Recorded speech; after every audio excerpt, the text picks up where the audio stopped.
ቀን መቁጠሪያ ዲሞክራሲ አይደለም ምርጫ ከመካሄዱ በፊት በስደትና በትጥቅ ትግል የሚገኙትን ጨምሮ ከሁሉም የፖለቲካ ኃይሎችና ባለድርሻ አካላት ጋር ውይይት በማድረግ ብሔራዊ መግባባት ላይ መደረስ አለበት ሲሉ 10 የተቃዋሚ ፓርቲዎች ዛሬ ባወጡት መግለጫ አሳስበዋል። ሌሎች አንድን ምርጫ ነፃና ፍትሃዊ ማድረግ ያስችላሉ ያሉትንም በዝርዝር አስቀምጠዋል። ይህንን በተመለከተ ከ10 ፓርቲዎች አስተባባሪ አንዱ የሆኑትን መጋቢ ብሉይ አብርሃም የአፓም ፕሬዚዳንት መስመር ላይ አግኝቻቸዋለሁ። መጋቢ ብሉይ ስለጊዜው አመሰግናለሁ። የዛሬው መግለጫ እንግዲህ ምርጫው ከመካሄዱ በፊት 10 የተቃዋሚ ፖለቲካ ፓርቲዎች በትብብር ያወጣችሁት ነው። መሰረታዊ የሚባሉ ነገሮችም ተቀምጠዋል። ግጭት ማቆም፣ የጸጥታ ዋስትና፣ የፖለቲካ ምህዳሩን ማስፋት፣ የዲሞክራሲ ተቋማትና የህግ ማሻሻያ፣ የመንግስት መዋቅሮች ገለልተኛ መሆን፣ የፕሬስ ነጻነት፣ የሀገርና የዓለም አቀፍ የታዛቢዎች የሚገኙበት እነዚህ የተካተቱበት ወደ 7 ነጥብ አስቀምጣችኋል። እስቲ የመግለጫውን ይዘት ባጭሩ ማብራራት ከተቻለ። በጣም አመሰግናለሁ። የመግለጫው ትኩረት ያደረገው በተለይ በዚህ ዓመት ይካሄዳል በተባለው የ7ኛው ዙር ጠቅላላ ምርጫ ዙሪያ ነው።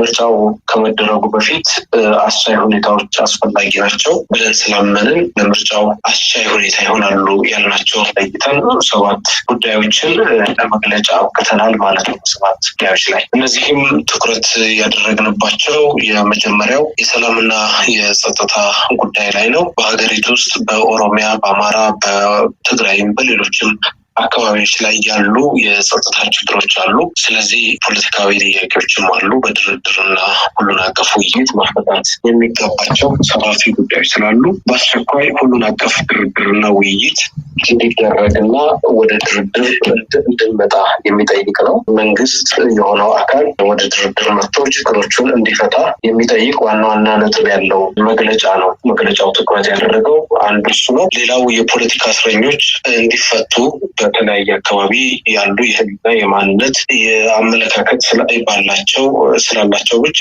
የታሰሩ እስረኞች አሉ። እነ ክርስቲያን ታደለን፣ የፓርላማ አባላት እነ ዮሐንስ ቦያለው፣ በጣም ብዙ ተጠቅሰው የማያልቁ በጣም በዛ ያሉ ታሳሪዎች አሉ። የፖለቲካ የህሊና እስረኞች አሉ። እነርሱም እንዲፈቱ፣ ጋዜጠኞቹም እንዲፈቱ ነው እየጠየቅነው። ሌላው የተዘጉ ቢሮዎች፣ ጽህፈት ቤቶች እንዲከፈቱ። የተዘጉ ብዙ ጽህፈት ቤቶች አሉ። የፖለቲካ ፓርቲዎች በየክልሉ መንቀሳቀስ አልቻሉም። እነርሱም እንዲከፈቱ። ሌላው ዓለም አቀፉ ማህበረሰብ ታዛቢ፣ የአውሮፓ ህብረት፣ የተባበሩት መንግስታት፣ የአፍሪካ ህብረት የመሳሰሉት በታዛቢነት እንዲሳተፉ ጥያቄ አቅርበናል። በተጨማሪም በጣም የዳሰስናቸው ከሚመለከታቸው አካላት ጋር ድርድር እንድናካሄድ ከፌዴራል ፖሊስ፣ ከመከላከያ፣ ከፖሊስ በአጠቃላይ ከደህንነት ተቋማት ጋር የገዢው ፓርቲ አገልጋይ ሳይሆኑ በገለልተኝነት ለእኛም በእኩልነት እኛንም እኩል አይን እንዲያዩና በነፃነት እንድንቀሳቀስ ዘንድ እንድንችል ነው እና እነዚህ ሁሉ ሁኔታዎች ባልተሟሉበት ግን የሚደረገው ምርጫ የይስሙላ ምርጫ ነው። ከአጃቢነት ያለፈ የእኛ ሚና አይሆንም። ይሄ ደግሞ የሀገሪቱን ችግር ወደ ተወሳሰበ ነገር ከመውሰድ ውጭ አማራጭ የለውም የሚል ትኩረት ያለው መግለጫ ነው። እንግዲህ ተፈጻሚነቱን በጋራ የምናየው ነው። እዚሁ መግለጫ ውስጥ ምናልባት የኢትዮጵያ ብሔራዊ ምርጫ ቦርድ እናንተንም የብልጽግና ወኪሎችንም ሰብስበው በስካይ ሆቴል የተደረጉ ውይይቶች እንዳልነበሩ እናስታውሳለን እና የኢትዮጵያ ብሔራዊ ምርጫ ቦርድ የጊዜ ሰሌዳ አውጥቶ ግንቦት 24 2018 ይካሄዳል ብለዋል። እናንተ ደግሞ ዛሬ ባወጣችሁት መግለጫ ላይ የመንግስት መዋቅሮች መሰረታዊ ዲሞክራሲ ተቋማትና የህግ ማሻሻያዎች ላይ ከኢትዮጵያ ብሔራዊ ምርጫ ቦርድ ከታችኛው ምርጫ አስፈጻሚዎች ጀምሮ ሁሉም የተስማማበት አዲስ አወቃቀር እንዲመጣ ጠይቃችኋል። ይሄን ካልተደረገ ለምርጫው አትገቡም? ይሄም ትንሽ ከበድ ያለ ነው። እኛ ለማጀብ አይደለም የምንገባው። እኛ መግባት የምንፈልገው ሚና እንዲኖረን ነው የምንፈልገው። በምርጫው ከፍተኛ ሚና እንዲኖረን፣ ድምፅ በስነስርዓት ህዝብ በነፃነት ድምፅ እንዲሰጥ፣ በምርጫው እንድናሸንፍ፣ የተሻለ አማራጭ ሆነን እንድንወጣ ነው የምንሻው እንጂ አጃቢ መሆን ፍላጎት አይደለም ያለ በዚህ በአሁኑ በሚካሄደው ምርጫ። ስለዚህ እኛ እውነተኛ ምርጫ ተካሂዶ እቺ ሀገር ከገባችበት ቀውስ እንድትወጣ እንድትድን ነው የምንፈልገው። እነዚህ ደግሞ በጣም መሟላት ያለባቸው ግዴታዎች ናቸው እውነተኛ ምርጫ እንዲካሄድ። እነዚህ ባልተሟሉበት ሁኔታ የሚካሄደው ምርጫ እንዲሁ ስለዚህ አሁን ያለው የምርጫ ቦርድ መቀጠል የለበትም ነው ነፃና ፍትሃዊ ምርጫ ለማድረግ የእናንተ አቋም? አዎ፣ በተለይ ውስጡ መፈተሽ ያለበት የኢትዮጵያ ብሔራዊ ምርጫ ቦርድ በደንብ መፈተሽ ያለባቸው የየክልል መዋቅሮች አሉ። አስፈጻሚዎች የምርጫውን ሊያስፈጽሙ የሚችሉ በመግለጫችሁ ላይ በፖለቲካ ፓርቲዎች ውክልናና ተሳትፎ በግልጽና በስምት ላይ የተመሰረተ ሂደት ከላይ ከቦርዱ እስከ ታችኛው ምርጫ ጣቢያ በነፃና ገለልተኛ ብቁ አባላት እንደገና እንዲዋቀር እንጠይቃለን ያላችሁት እንደገና እነሱም ሁሉም በሚተማመኑበት ለሁሉም ፓርቲዎች የሚቀበሉት ቅቡልነት ያለው ተቋም እንፈልጋለን። ተቋሙን ነው እንግዲህ ከላይ ተቋሙን የሚመሩ ጠንካራ አመራሮች ከውስጣቸው የሚቀጥሉ ጠንካራ የምንላቸው ይኖራሉ። በስምምነት እነዚሁም ሊቀጥሉ ይችላሉ፣ አዲስም ሊሆን ይችላል። ግን ፓርቲዎች በስምምነት ለምሳሌ ምርጫ ሲካሄድ አዲስ አመራሮች መጥተዋል። አዲስ አመራሮች ሲመጡ በዛ በአዲስ አመራሮቹ ላይ የእኛ ድምፅ መስጠት ሚና አልነበረም። ድምፅ መስጠት አልቻለም። ከኛ ጋርም በተገቢ ሁኔታ ውይይት አልተደረገም። ከዚህ በፊት ከነበረውም በባሰ መልኩ ነው ያለውና በደንብ እኛ የተወያየንበት እኛም የተሳተፍንበት የአመራሮች ሊኖሩ ይገባል፣ ሌሎች ጠንካራ አመራሮች ሊኖሩ ይገባል ነው አቋም። እነዚህ ያስቀመጠው 7 የአቋም መግለጫዎች አንድን ምርጫ ነፃና ፍትሃዊ ለማድረግ የሚረዱ በአውሮፓ በአሜሪካ በመርህ ደረጃ ያለ ነገር ግን አሁን ባለው የብልጽግና መንግስት ይህን ተቀብሎ ምርጫውን ከልሶ እናንተ ያላችሁትን በድርድርም በሌላ መንገድ ማድረግ ይችላሉ። ይሄ ዛሬ ያቀረባችሁት ጥሪ ምናልባት ለዓለም አቀፍ ማህበረሰብ፣ ለኢትዮጵያኖች፣ ለራሱ ለመንግስትም ጭምር ነው። በኢትዮጵያ ምርጫ ቦርድ ይሄ ተቀባይነት ከሌለው ቀጣይ ልታደርጉ ያሰባችሁት የትግል ስልት ምንድን ነው? እንግዲህ አሁን ምንድነው ማተኮር ያለብን? ዋናው ነገር ይሄ ምርጫ በዚህ ዓመት በአጭር ጊዜ ውስጥ ነው የሚካሄደው። አጭር ወራቶች ነው ያሉት እና በዚህ ጊዜ ውስጥ በጣም ፈጣን የሆነ ጠንካራ ሰላማዊ ትግል ማድረግ ግዴታ ስለሆነብን ብዙ ኃይል ሆነን መተናል። ፓርቲዎችም ሰብሰብ ብለን ድምጽ እያሰማን ነው። ለዓለም አቀፉ ማህበረሰብም ድምጽ እያሰማን ነው።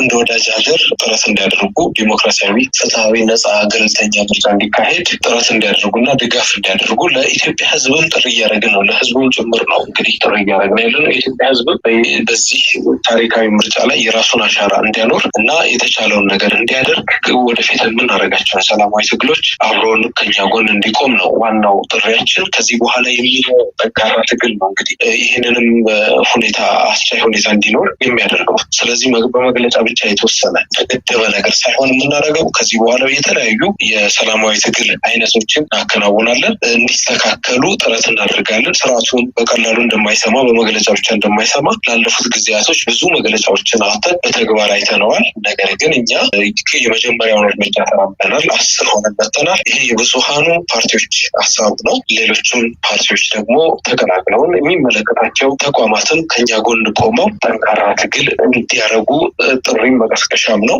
በዚህ ትግላችን መብቶቻችን ተከብረው ነጻ፣ ፍትሃዊ፣ ዲሞክራሲያዊ ምርጫ እንደሚደረግ እናምናለን። መልካም መጨረሻ ጥያቄ ላድርገው። እንግዲህ ዛሬ ያወጣችሁት 10 ተቃዋሚ ፓርቲዎች በኢትዮጵያ ዲሞክራሲያዊ ፓርቲ፣ በኢትዮጵያ የመላው ሲዳማ ህዝብ ዲሞክራሲያዊ አንድነት ፓርቲ፣ ባልደራስ እውነተኛ ዲሞክራሲ ፓርቲ፣ ኢትዮጵያ ህዝብ አብዮታዊ ፓርቲ፣ ኢትዮጵያ ሶሻል ዲሞክራቲክ ፓርቲ፣ ኢትዮጵያ የፖለቲካ ፓርቲዎች አንድነት መድረክ፣ የኦሮሞ ነጻነት ግንባር ኦነግ፣ የኦሮሞ ፌዴራልስ ኮንግረስ ኦፌኮ፣ የወላይታ ብሔራዊ ንቅናቄ ወብን፣ አረና ትግራይ ዲሞክራሲ ለሉዓላዊነት አረና ትግራይ ነው።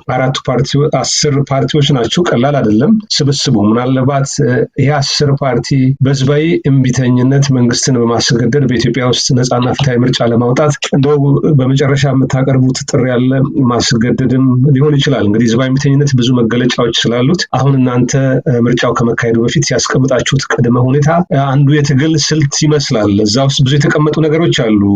የመንግስት መዋቅሮች ገለልተኛ ያለመሆን፣ የጸጥታ ኃይሉ የፕሬስ ነጻነት ላይ የሚደርሰው በደላ፣ አፈን፣ ብዙ ነገር መግለጽ ይቻላል እና ጦርነቱም እንዲቆም ጠይቃችኋል። በጦርነቱ የሚሳተፉ አካላትም በድርድር ወደ ብሔራዊ መግባባት መድረስ አለባቸው፣ አለበለዚያ ምርጫ ኢትዮጵያ ውስጥ ማካሄድ ቅንጦት ነው የሚል መደምደሚያ ይመስላል እና ከዚህ ጋር በተያያዘ የሚያስተላልፉት መልዕክት አለ?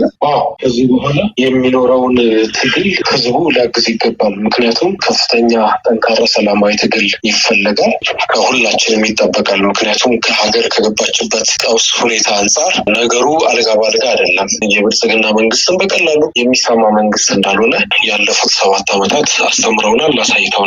ስለዚህ እንዲሰማ ማድረግ የምንችለው ደግሞ እኛው ራሳችን መብቶቻችንን ለማስከበር ጠንክረን ስንወጣ ስለሆነ ተቃዋሚዎች የምርም ጠንከር ብለን አምርረን አንድነታችንን ጠብቀን ትናንሽ ጥቃቅን ልዩነቶቻችን ልዩነታችንን ወደ ጎን ሰብሰብ ብለን መጓዝ ያስፈልጋል። አሁን ባለፈ ታሪክ በሆነ ሁኔታ የምንወቃቀስበት ሳይሆን እንደ ሀገሪቱን ለማዳን የምንቆምበት ነው። በአንድነት በመላው ዓለም ያሉ ኃይሎችም ከጎናችን ከዚህ ከሰላማዊ ትግሉ ጎን እንዲቆሙ ህዝባዊ እምቢተኝነቱን ለመምራት የራሳቸውን አስተዋጽኦ እንዲያደርጉ ህዝባዊ እምቢተኝነት ስንል እንግዲህ ይሄ ዲሞክራሲያዊ ያልሆነ ምርጫ መደረግ የለበትም። ምርጫው ፍትሐዊ፣ ነጻ፣ ገለልተኛ መሆን አለበት ማለት እምቢተኝነት ነው። ሰላማዊ እምቢተኝነት ይሄ ፖሊሲ እኔ ላይ ሊፈጸም አይገባም፣ ይሄ መብቴን ይገፋል ብሎ መታገል ነው ህዝባዊ እምቢተኝነት፣ ሌላ ነገር አይደለም። ስለዚህ እምቢ ማለት መልመድ ይኖርብናል። ልክ አይደለም በዚህ መንገድ አትሄድም ኖ ብለን ሀሳብ ማስቀየር ይኖርብናል። ይህን ደግሞ እንዲኖር እና የመምራት ኃላፊነት ደግሞ ተቃዋሚ ፓርቲዎች እጅ ላይ ነው ያለው። ተቃዋሚ ፓርቲዎች መብቶቻችንን አሳልፈን የምንሰጥ ከሆነ ምንም ትርጉም የለውም። ስለዚህ መብቶቻችንን አስጠብቀን ጠንካራ ሰላማዊ ትግል ለማድረግ የተበታተን በተለያየ ቦታ ላይ ያለን ፓርቲዎች ሰብሰብ ማለት ይኖርብናል። ተሰባስበን ጠንካራ ትግል ማካሄድ ይኖርብናል። በዛም መሰረት ውዲቱ ሀገራችንን ዲሞክራሲያዊት ሀገር ማድረግ እንችላለን። አለዛ ግን እያየነው ሁሉም ነገር ከድጡ ወደ ማጡ እየሄደ እየተበላሸ ህዝባችንም እየተጨቆነ በባርነት ውስጥ እንዲኖር መፍቀድ ማለት ነው። ስለዚህ ከኛ ጠንካራ ትግል ይጠበቃል። ከሁሉም ማህበረሰብ ደግሞ ትብብር ይጠበቃል። በጋራ መቆም የአንድ የጋራ የሆነ ጉዳይ ላይ መሰለፍ ያስፈልጋል። ብዙ የሚያገናኘን የሚያስተሳስረን ጉዳይ ስላለ ስለዚህ ይህንን ተገንዝበን በመላው ዓለም የምንገኝ ኢትዮጵያውያን የፖለቲካ ኃይሎች፣ የሲቪክ ማህበራት፣ ገለልተኛ የሆኑ ተቋማት፣ በአጠቃላይ ወዳጅ ሀገራት ከጎናችን እንዲሰልፉ በዚህ አጋጣሚ እንጠይቃለን። ያቀረብናቸው ጥያቄዎች እንዲፈጸሙ ሁሉም ድጋፍ ከሰጠን የምናደርገው ትግል ውጤታማ ይሆናል። አይ ዝም ተብሎ መግለጫ ብቻ ሆኖ ከቀረ ደግሞ ምንም ለውጥ ሊመጣ አይችልም። ስለዚህ ለውጥ እንዲመጣ የተቻለውን ጥረት ማድረግ ይጠበቅብናል እላለሁ። በጣም አመሰግናለሁ። መጋቢ ብሉይ አብርሃም የኢትዮጵያ ህዝብ አብዮታዊ ፓርቲ ኢህአፓ ፕሬዚዳንት፣ በዚህ ባወጣችሁት መግለጫ ዙሪያ ለሰጡኝ ማብራሪያ በሚስ ተመልካች ስም ከልብ አመሰግናለሁ።